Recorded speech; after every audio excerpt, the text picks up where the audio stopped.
What's up, everyone? Midwest Tour Review here, back again. Well, I got a mail call today from none other than my good friend YotaDoug.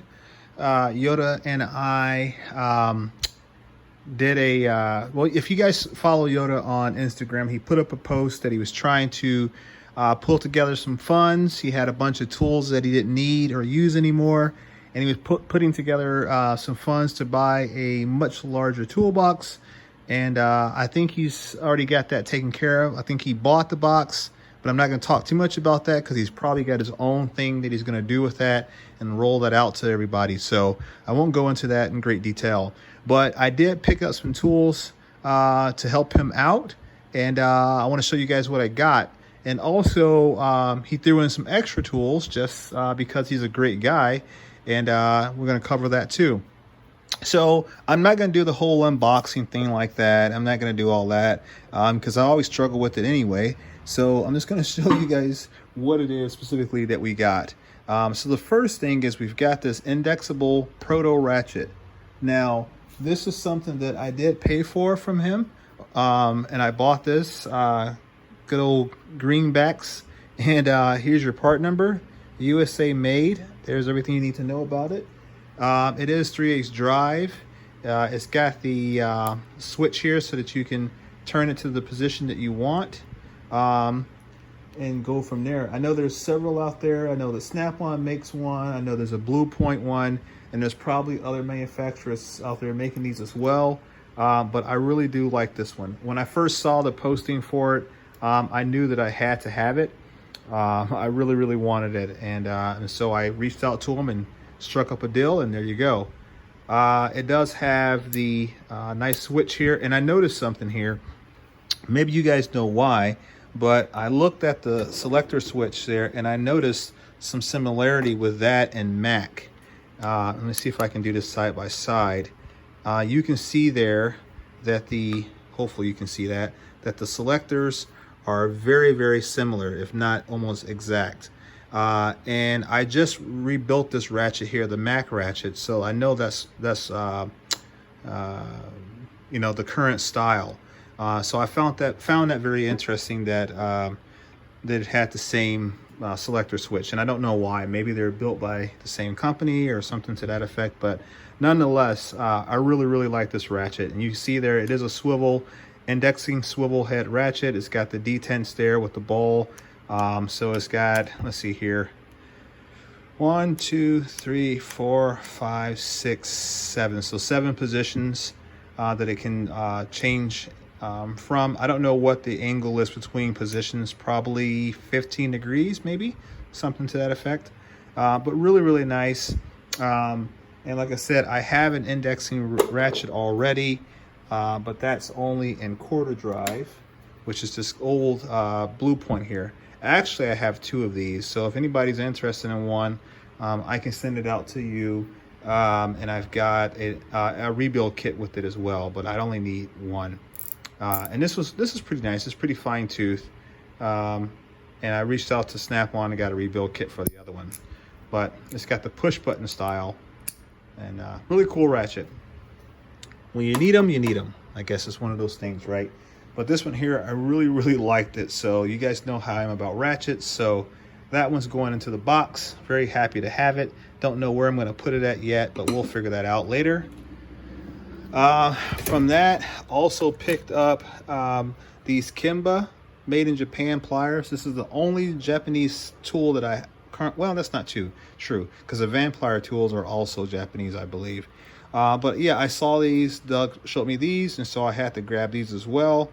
Really nice. Kind of have that where everybody's pretty much rocking this type of a grip, but they almost have like that Snap-on or that Mac Tools appearance to it. But I thought these would really be come in very handy. They get nice teeth on there, and I know from my Van plier tools, if these are built any way, shape, or form like that, these things are going to work tremendously well. So I had to add these to the collection as well. I hear my kids coming, so they're probably going to come out here in a second. Next, we got this PNC, which I'm not sure what that stands for. I'll have to look that up. Maybe you guys know. But I believe this is like a chisel of some sort, maybe to remove hoses. Maybe it was something bigger at one time and it's been filed down. I'm not necessarily certain, but nice to have a nice chisel in the box. We can always use that. Sent me a couple sockets here, a couple of millimeter metric sockets. Also got a Proto 6-inch adjustable wrench. Now the cool thing about this, I noticed something. I was playing around with it and I said, okay, good, I like the size on it. And I started playing around with the jaw and just trying to see how much movement or flex there was. And I have here, this is a Snap-on. I believe this is also a 6-inch plier or adjustable crescent wrench or whatever. And you can see there, hopefully you guys can see it. Let's see if I can get it. See the movement there? That's a lot of degree of movement, probably 5 degrees or so of flex or movement within that jaw. Now these are the flank drive style, so they work out really good regardless. But I noticed that these Proto, there's like virtually no movement there. The only movement you see is my hand because I'm doing this with one hand. But really, no matter how far or how wide that jaw is open, there's not a whole lot of movement. Probably more like 2 degrees or 3 degrees of freedom there. So these are really, really nice. They have very close tolerances on the jaw. And I thought that was pretty interesting given how much those adjustable cost in comparison to these Protos. So nonetheless, I'm very happy to have these. I'm going to clean them up, remove some of that light surface rust, and get these things looking like factory. And then lastly, I got this set of precision diagonal cutters. These are like the flush cuts. There's your part number there, P8815145A. And I'm going to show you guys these. This is another tool that Yota had and I wanted to buy, so I bought these from him as well. So I bought the ratchet, I bought the Kimba pliers, and I bought these flush cut pliers. And see here if I can get it out the bag. I tell you, using one hand sucks. It really does. But see, these are some flush cut pliers, like I said, from Snap-on. Once again, there's your part number. These are built in Spain, probably by the same company that built those adjustables, but nonetheless, these are built in Spain. There's your part number. And they're flush cut design, so when you lay these flat, obviously they cut flat. Now I have a pair of pliers that are fairly similar to that, which are here, but these, I forgot what these are Exolite, I believe. They're older brand, and these are the closest thing that I have to flush cut pliers that are in that size category at least. So, and I love those. Those work out really well. But I had to have these. I didn't have them, and I'm a Snap-on fanatic. I like to have Snap-on tools, and especially when I can get a good price.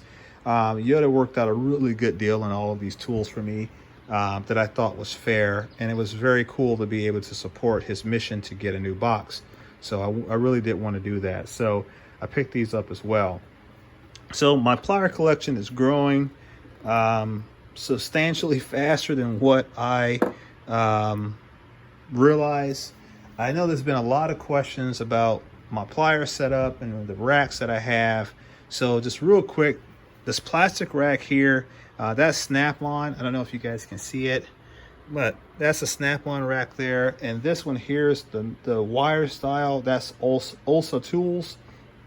And I ordered, believe it or not, I actually ordered that style, but from Ulsa, and they sent me the wire rack, and then they were going to send me the replacement one that's like that, free of charge.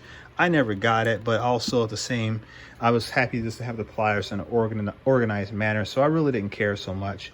But as you see, the drawer is, with everything how it's laid out currently, I'm running out of space for pliers.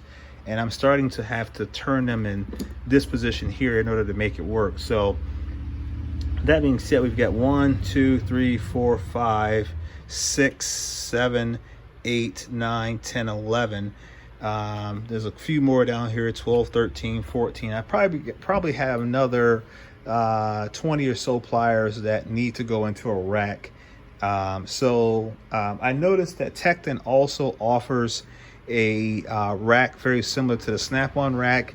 And the cool thing is, I believe it's only like 15 bucks on their website. So check out Tekton Tools, check out their website if you're interested in a rack similar to this plastic rack here. Sorry, there's flies flying around. Check out Tekton Tools for that rack. And like I said, I believe it's less than $20, which is really good, because I believe Gear Wrench and other ones that are found on Amazon and eBay are much more expensive than that, at least by $10 or so. So if you like the way this is laid out, check out Tekton Tools for that wire rack or that plier rack. But it's going to cost for some reorganization of this particular drawer here. This is meant for my overflow sockets, but it looks like I'm going to have to change some things up at some point in time to make sure that everything fits like I want. I kind of outgrown this box, but I'm going to hang on to it for the time that I've got it. But I hope you guys liked the video. We're at 11 minutes, so thank you, Yota. Shout out to YotaDoug for supplying me with these tools. I'm very excited. Great deal, man. I really appreciate it. Check out Yota's channel. Give him the support. Let him know that Midwest sent you guys over that way. All right, peace.